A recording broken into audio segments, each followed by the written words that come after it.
kakak-kakak semua, semoga masih berbahagia sampai hari ini, besok, dan seterusnya. Materi kita hari ini adalah list of lists. Mari kita mulai.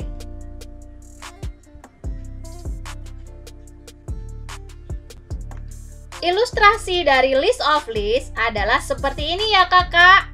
Jadi di sini seperti list-list sebelumnya, hanya saja untuk setiap elemen sekarang memiliki list di dalamnya, yaitu ke bawah. Jadi list of list ini bisa digunakan untuk versi dinamis ketika kita perlu untuk membuat matriks. Coba diperhatikan benar-benar bagaimana elemen di dalam list of list.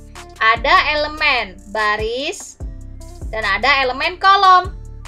Coba diperhatikan baik-baik ya kakak.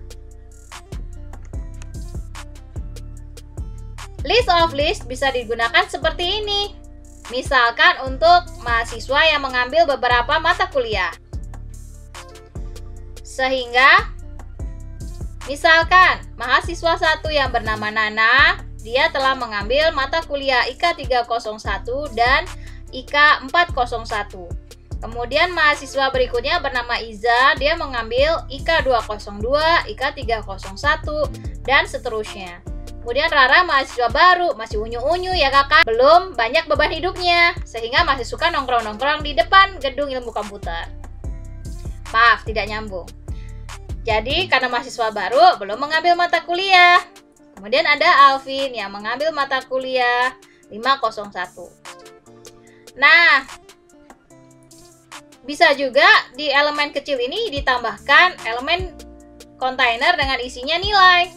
Itu terserah dari soal atau permasalahan yang ingin kita selesaikan dengan menggunakan list of list. Coba diperhatikan lebih dalam lagi ya kakak. Inilah list of list.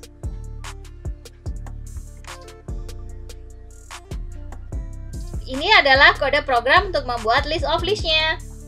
Di sini saya tidak akan membahas dengan representasi statis. Saya langsung menggunakan representasi dinamis untuk list of list. Untuk elemen baris atau elemen besar terdiri dari NIM dan nama dari mahasiswanya. Kemudian, untuk elemen kecil atau elemen kolom terdiri dari kode mata kuliah dan nilai dari mata kuliah itu. Apakah AB, apakah B+, apakah C+. Terserah dari permasalahan yang ingin diselesaikan. Kemudian kita perlu membuat dulu elemen kolom atau elemen kecil. Kenapa harus elemen kolom atau elemen kecil? Karena nanti elemen baris atau elemen besar membutuhkan elemen kolom di dalam elemen tersebut sebagai pointer awal dari list di elemen besar atau elemen baris.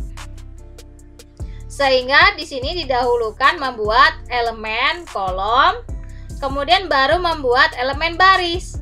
Karena di sini ada tipe pointer elemen kolom untuk call. Manakah call ini? Call ini adalah seperti first dari list elemen kecil atau elemen kolom yang tadi ke bawah. Sehingga di sini ada kontainernya yaitu mahasiswa. Kemudian pointer seperti first yang ke bawah, kita di sini sebutnya call, dan pointer next ke elemen selanjutnya untuk elemen baris atau elemen kolom. Kemudian untuk first dari list of list yaitu adalah pointer ke elemen baris atau elemen besar. Untuk create list-nya seperti biasa kita mencoba mengenulkan first dari list ini.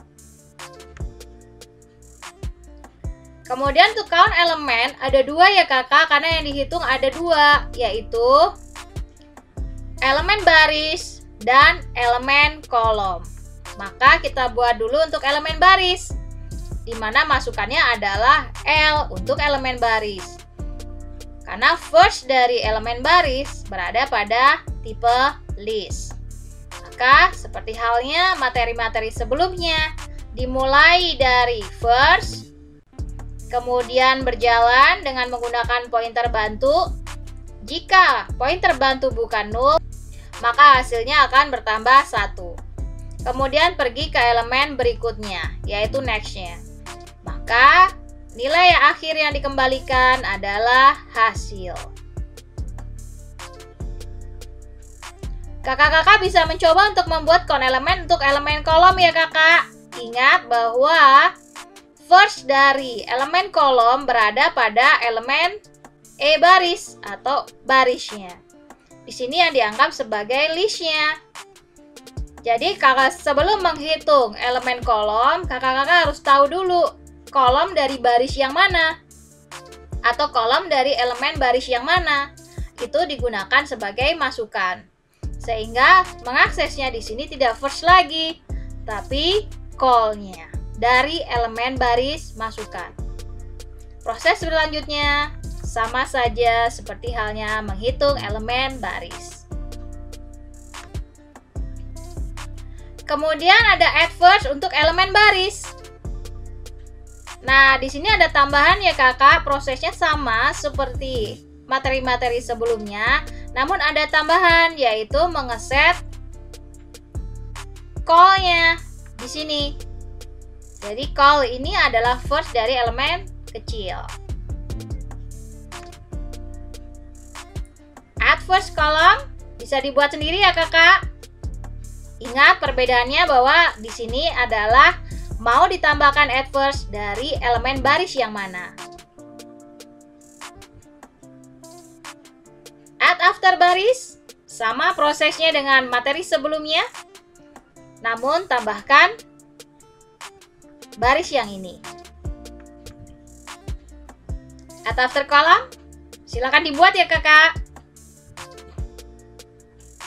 Add last baris sama juga dengan materi sebelumnya.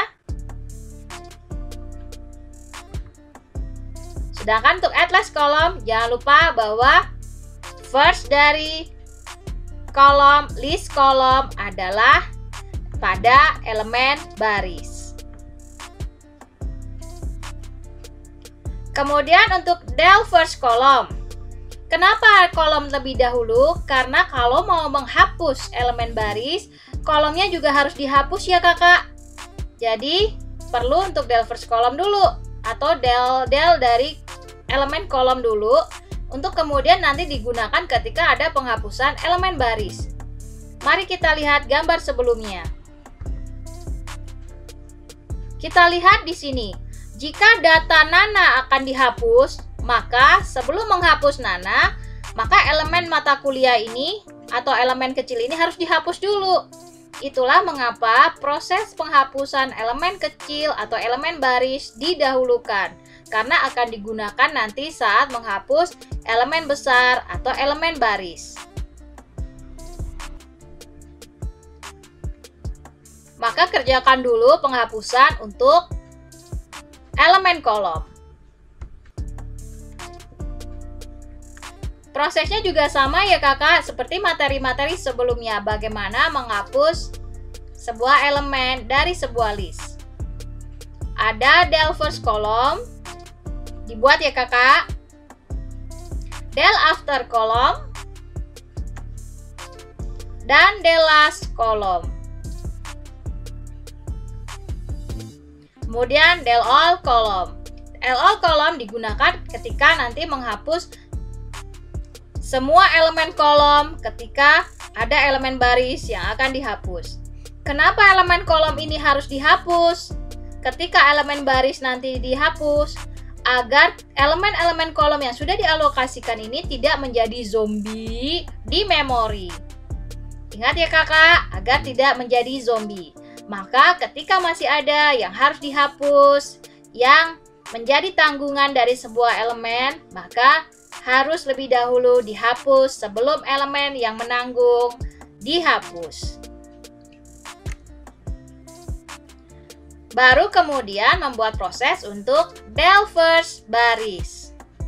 Nah, di sini ada proses jika misalkan barisnya, elemen barisnya, kolomnya tidak kosong, maka hapus dulu untuk semua elemen kolom. Baru kemudian lakukan del first baris. Sama juga dengan del after. Sebelum dihapus, jika ada kolomnya, hapus dulu. Lalu kerjakan del after. Del last juga begitu. Namun, penghapusannya sudah dikerjakan di prosedur del first dan del after. Kita juga perlu untuk membuat del all baris. Tinggal menggunakan del last di dalamnya. Seperti konsep dari materi-materi sebelumnya. Print elemen. Karena yang di print ada dua jenis elemen, maka kita menggunakan dua jenis while. Ini adalah while untuk elemen baris, ini adalah while untuk elemen kolom. Sehingga nanti bisa di print kontainer pada elemen baris dan kontainer di dalam elemen kolom. Ini drivernya ya kakak. Jadi bisa coba untuk dimasukkan satu-satu elemen barisnya, kemudian juga diisikan elemen kolomnya. Nah, ini adalah contoh dari soal UTS. Jadi, untuk elemen besar atau elemen barisnya menyimpan angka 1 sampai 9. Kemudian, elemen kolomnya menyimpan kelipatannya. Dikelompokkan seperti ini ya kakak. Jadi ini elemen barisnya berisi 1, kemudian kelipatannya 1. Elemen barisnya berisi 2, kelipatannya bisa 24 dan 2. Begitu seterusnya. Kemudian isi dari list of list ini ditampilkan ke layar. Seperti contoh keluaran ini. Dicoba ya kakak. Sekian materi untuk hari ini, semoga bisa dimengerti. Jika ingin bertanya, silakan ditanyakan saja. Jangan dipendam di dalam hati tanpa penyelesaian yang tak kunjung tiba. Jadi, tolong ya kakak, jika tidak mengerti, lebih baik bertanya. Sekian materi untuk hari ini. Semoga mudah dimengerti ya kakak. Sampai jumpa.